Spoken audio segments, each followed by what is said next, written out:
perché tostiamo il caffè.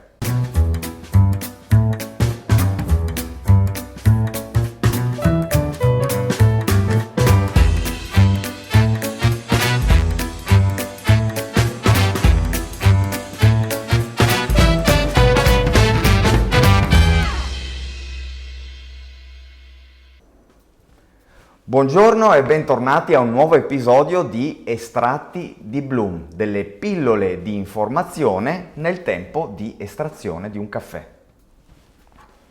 A farci compagnia oggi il classico V60 di forma conica.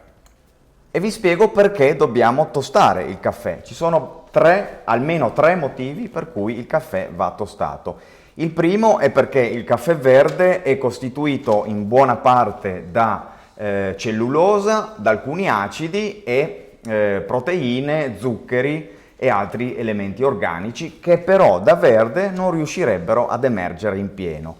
Per questo tostare il caffè ci permette di risaltare determinati composti volatili, di attenuare invece alcuni acidi organici sgradevoli, di trasformarli in acidi gradevoli, di trasformare gli zuccheri, farli interagire con le proteine in modo da far sviluppare la reazione di Maillard o le reazioni di Maillard, perché sono più di una, sviluppare gli zuccheri per farli caramellizzare, e tutto ciò poi compone la complessità aromatica di un caffè, motivo per il quale un caffè tostato è più complesso e più aromatico di un caffè verde.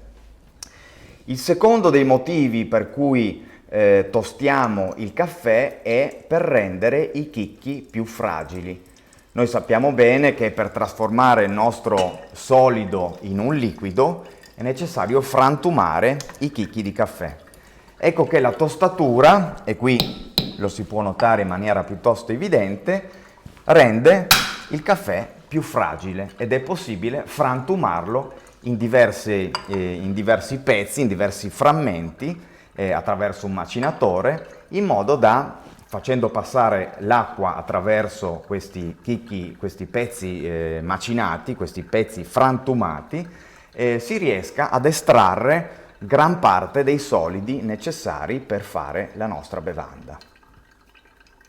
Il terzo motivo per cui tostiamo il caffè è per rendere il chicco di caffè permeabile all'acqua, come in questo caso. L'acqua riesce a passare attraverso questi pezzi frantumati di caffè tostato e riesce a raccogliere tutta questa complessità aromatica che abbiamo creato attraverso il processo di tostatura, e ovviamente, se è fatta con le dosi, con le proporzioni, con la temperatura corretta, avremo un caffè complesso, aromatico, da cui avremo estratto tutto ciò che di buono c'è in quel caffè.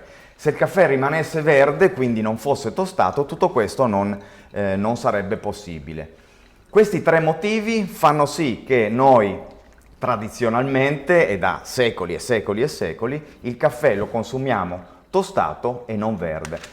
Per tutti gli altri dettagli che riguardano la tostatura, le fasi e i vari composti aromatici, compresi anche le reazioni chimiche e fisiche che avvengono in fase di tostatura, ci sono altri filmati pronti qui di seguito sul nostro canale, quindi seguitelo se volete saperne di più.